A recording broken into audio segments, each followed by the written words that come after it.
नमस्ते बच्चों, सपना हिंदी क्लासेस में आपका स्वागत है।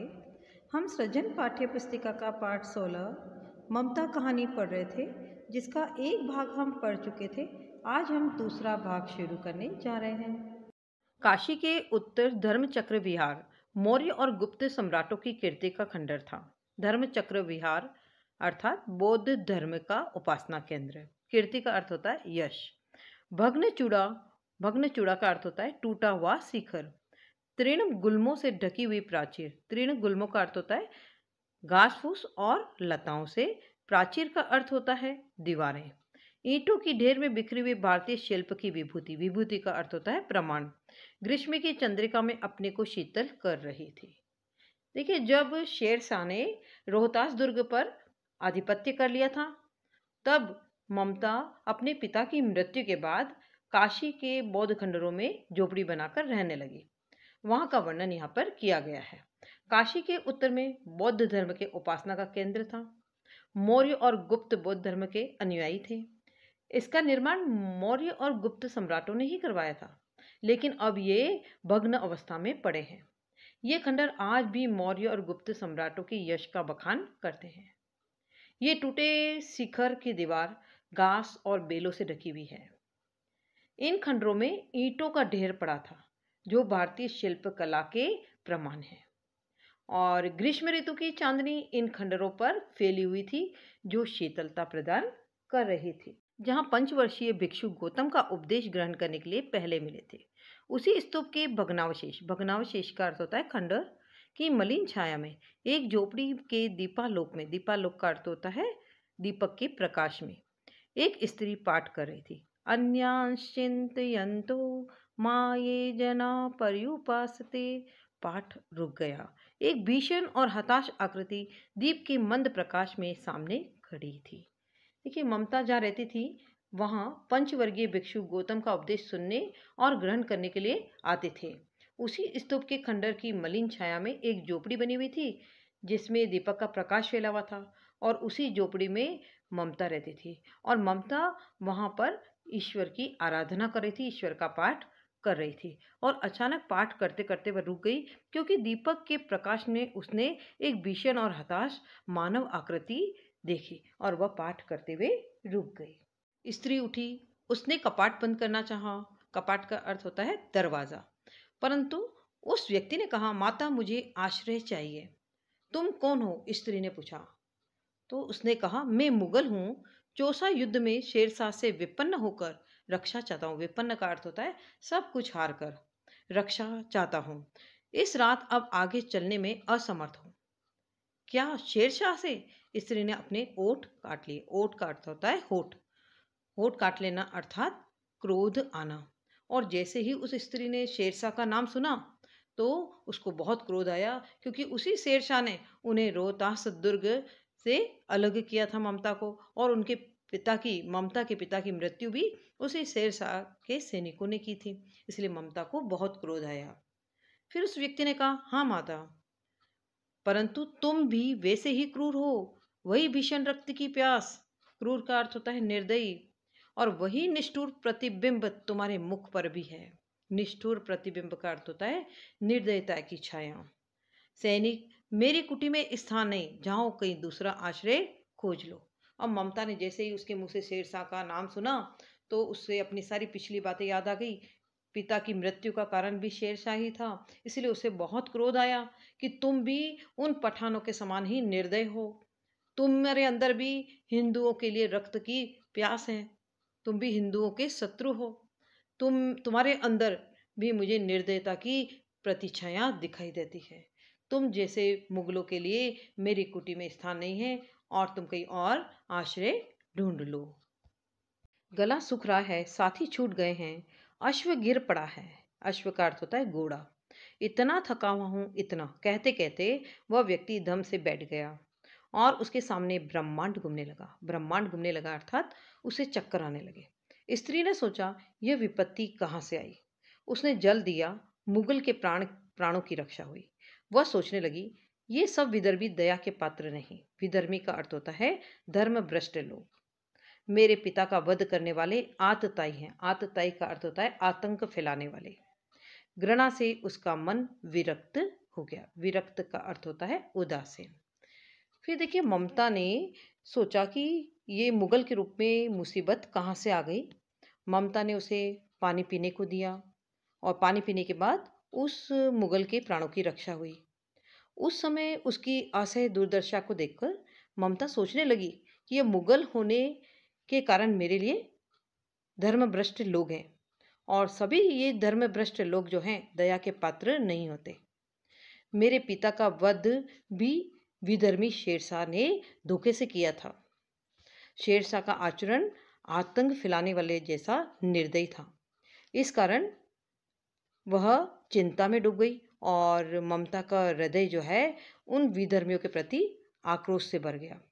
उसे ये सारा संसार जो है वह कैसा लगा, स्वार्थी लगा और इस संसार से ही नफरत होने लगी और ऐसा सोचकर उसका मन उदासीन हो गया। स्वस्थ होकर मुगल ने कहा, माता तो फिर मैं चला जाऊं। स्त्री विचार कर रही थी, मैं ब्राह्मणी हूँ, मुझे तो अपने धर्म अतिथि देव की उपासना का पालन करना चाहिए, परंतु यहाँ नहीं नहीं, ये सब विधर्मी दया के पात्र नहीं। परंतु यह दया नहीं, दया तो नहीं, कर्तव्य करना है। तब यानी कि वह स्त्री अपने मन ही मन विचार कर रही थी कि मैं तो एक ब्राह्मण स्त्री हूँ और अतिथि तो मेरे लिए देवता तुल्य है और उनकी सेवा करना तो मेरा पहला कर्तव्य है। फिर उसके मन में आता है नहीं नहीं, यहाँ तो नहीं, अर्थात ये तो मुगल है, ये सब मुगल जो है विधर्मी लोग होते हैं, ये दया के पात्र नहीं होते हैं।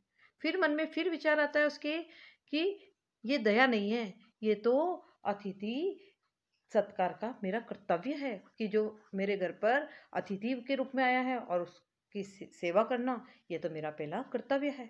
तब तो ये सब उसके मन में अंतर्द्वंद चल रहे थे। मुगल अपनी तलवार टेक कर खड़ा हुआ। ममता ने कहा, क्या आश्चर्य है कि तुम भी छल करो, ठहरो। फिर मुगल जो है तलवार टेक कर खड़ा हो गया, जाने के लिए तैयार हुआ। तो ममता ने उससे कहा कि ठहरो, इसमें क्या आश्चर्य है कि तुम भी मेरे साथ छल करो या धोखा करो, क्योंकि शेरशाह ने भी हमारे साथ धोखा किया था और तुम भी मुगल हो, तुम भी हमारे साथ छल करो, इसमें क्या आश्चर्य की बात है। फिर वह मुगल कहता है, छल नहीं, तब नहीं स्त्री, जाता हूँ। तैमूर का वंशधर स्त्री से छल करेगा, जाता हूँ, भाग्य का खेल है। फिर उसने कहा, छल नहीं नहीं, मैंने तब भी स्त्रियों के साथ छल नहीं किया और आज भी नहीं करूँगा, और मैं तैमूर का वंशधर हूँ, स्त्री के साथ छल कैसे कर सकता हूँ, ये मेरा आज दुर्भाग्य है कि मैं आज इस अवस्था में हूँ। ऐसा कहकर वह जाने के लिए तैयार हुआ। ममता ने मन में कहा, यहाँ कौन दुर्ग है, यही झोपड़ी ना, जो चाहे ले ले, मुझे तो अपना कर्तव्य करना है। देखिए ममता ने अपने मन ही मन सोचा कि इस मुगल को आश्रय दे देना चाहिए और ऐसा सोचते हुए वो आगे सोचती है कि मैं इसको आश्रय देती हूँ तो मेरे पास कौन सा कीमती दुर्ग है जिसको छोड़ने से मुझे हानि उठानी पड़ेगी। मेरे पास तो एक सामान्य सी झोपड़ी है, मैं तो एक विधवा ब्राह्मणी हूँ और मेरा कर्तव्य तो अतिथि की सेवा करना है। वह बाहर चली आई और मुगल से बोली, जाओ भीतर थके हुए भयभीत पथिक। फिर वह बाहर आई और उसने मुगल से कहा कि हे पथिक, तुम अभी थके हुए हो और अपने शत्रुओं से भयभीत हो, जाओ तुम भीतर और आराम करो। तुम चाहे कोई हो, मैं तुम्हें आश्रय देती हूँ। फिर वह कहती है कि तुम चाहे कोई हो। वह जानती है कि मुगल है, फिर भी वह ऐसा इसलिए कह रही है कि व्यंग में कह रही है कि तुम लोग विधर्मी हो, तुम आश्रय के पात्र नहीं हो, फिर भी मैं तुम्हें यहाँ अपनी झोपड़ी में आश्रय दे रही हूँ। मैं ब्राह्मण कुमारी हूँ, मैं एक ब्राह्मण स्त्री हूँ। सब अपना धर्म छोड़ दे तो मैं भी क्यों छोड़ दूँ। फिर वो कहती है कि मैं एक ब्राह्मण स्त्री हूँ, सब अपना धर्म छोड़ दे, अपने कर्तव्य छोड़ दे, किंतु मैं अपने कर्तव्य को नहीं छोड़ सकती। मुगल ने चंद्रमा के मंद प्रकाश में वह महिमामय मुखमंडल देखा। उसने मन ही मन नमस्कार किया। फिर उस मुगल ने चंद्रमा की चांदनी में उस ममता का महिमामय मुखमंडल यानी उसके मुख की ओर देखा, तो उसके विचारों से वह इतना प्रभावित हुआ कि उसने मन ही मन ममता को नमस्कार किया। ममता पास की टूटी हुई दीवारों में चली गई और ममता पास ही टूटी हुई दीवारों में अर्थात पास ही खंडर में चली गई। भीतर थके पथिक ने झोपड़ी में विश्राम किया और पूरी रात उस पथिक ने ममता की झोपड़ी में एक रात गुजारी और विश्राम किया। प्रभात में खंडर की संधि से ममता ने देखा, खंडर की संधि यानी खंडर के बीच में जो दरारें होती है वहां से ममता ने देखा सैकड़ों अश्वारोही, अश्वारोही यानी घुड़सवार उस प्रांत में घूम रहे हैं। वह अपनी मूर्खता पर अपने को कोसने लगी। अब उस झोपड़ी से निकलकर उस पथिक ने कहा, मिर्जा मैं यहाँ हूँ। शब्द सुनते ही प्रसन्नता की चित्कार ध्वनि से वह प्रांत गूंज उठा। ममता अधिक भयभीत हुई। पथिक ने कहा, वह स्त्री कहाँ है, उसे खोज निकालो। ममता छिपने के लिए अधिक सचेष्ट हुई। वह मृग दाव में चली गई। मृग दाव का अर्थ होता है मृगो यानी हिरण, हिरण वाले वन जो होते हैं घने वन में चली गई। दिन भर उसने उसमें से न निकली। संध्या में जब वह लोगों के जाने का उपक्रम हुआ तो ममता ने सुना पथिक घोड़े पर सवार होते हुए कह रहा है, मिर्जा उस स्त्री को मैं कुछ दे न सका, उसका घर बनवा देना, क्योंकि मैंने विपत्ति में यहाँ विश्राम पाया था। यह स्थान भूलना मत। इसके बाद वे चले गए। चौसा के मुगल पठान युद्ध को बहुत दिन बीत गए। ममता अब 70 वर्ष की वृद्धा है। वह अपनी झोपड़ी में एक दिन पड़ी थी। शीतकाल का प्रभात था। उसका जीर्ण कंकाल खांसी से गूंज रहा था। जीर्ण कंकाल का अर्थ होता है कमजोर शरीर। ममता की सेवा के लिए गांव की 2-3 स्त्रियां उसे घेर कर बैठी थी, क्योंकि वह आजीवन सबके सुख दुख की समभागिनी रही। क्योंकि ममता आजीवन जो है लोगों के सुख दुख में सदैव काम आई, इसीलिए उसके पास उसकी बीमारी में 2-3 स्त्रियां उसे बैठी थी और उस ममता की सेवा कर रही थी। ममता ने जल पीना चाहा। एक स्त्री ने सीपी से जल पिलाया। सहसा एक अश्वारोही उसी झोपड़ी के द्वार पर दिखाई पड़ा।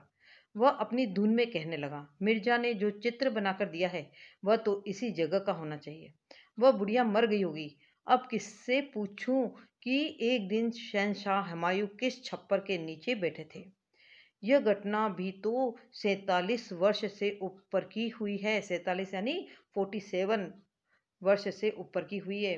ममता ने अपने विकल कानों से सुना। विकल का अर्थ होता है व्याकुल। कानों से सुना। उसने पास की स्त्री से कहा, उसे बुलाओ। अश्वारोही पास आया। ममता ने रुक रुक कर कहा, मैं नहीं जानती कि वह शहंशाह था या साधारण मुगल, पर एक दिन इसी झोपड़ी के नीचे वह रहा। मैंने सुना था कि वह मेरा घर बनवाने की आज्ञा दे चुका था। भगवान ने सुन लिया। मैं आज इसे छोड़ जाती हूँ। अब तुम इसका मकान बनाओ या महल। मैं अपने चिर विश्राम गृह में जाती हूँ। ममता ने घुड़सवार की बात सुन ली। उसने उसको अपने पास बुलाया। घुड़सवार उसके पास आया तो ममता ने उससे बताया कि वह जिस स्थान की तलाश कर रहा है वह यही स्थान है। इसी झोपड़ी में एक दिन एक मुगल सैनिक ने रात में विश्राम किया था। तब ममता कहती है कि मुझे पता नहीं था कि वह साधारण मुगल था या कोई बादशाह हुमायूं था। वह चाहे जो भी हो, किंतु एक दिन इसी झोपड़ी में उसने विश्राम किया था। उस दिन उसने जाते समय अपने सेनापति को आदेश दिया था कि जिस स्त्री ने मुझे आश्रय दिया है उस स्त्री का मकान बनवा देना। तब से मैं जीवन भर इसी चिंता में थी, न जाने कब मुगल सैनिक आ जाए और इस झोपड़ी को खोदकर नया मकान बनवा दे। इस झोपड़ी के खुदवाए जाने के भय से मैं परेशान थी, परंतु अब मेरे जीवन का अंतिम समय आ गया है। भगवान ने मेरी प्रार्थना सुन ली है। आज मैं इस झोपड़ी को और इस संसार को हमेशा के लिए छोड़कर जा रही हूँ। अब तुम चाहे तो यहाँ पर मकान बनवाओ या महल। मैं तो अपने सनातन घर अर्थात परलोक जा रही हूँ। अश्वारोही अवाक खड़ा था। अवाक का अर्थ होता है आश्चर्यचकित। बुढ़िया के प्राण पक्षी अनंत में उड़ गए और उस बुढ़िया के प्राण निकल गए। वहां एक अष्टकोण मंदिर बना और उस पर शिलालेख लगाया गया। 7 देशों के नरेश हुमायूं ने एक दिन यहाँ विश्राम किया था। उसके पुत्र अकबर ने उनकी स्मृति में यहाँ गगनचुंबी मंदिर बनवाया है, पर उसमें ममता का कहीं पर भी नाम नहीं था।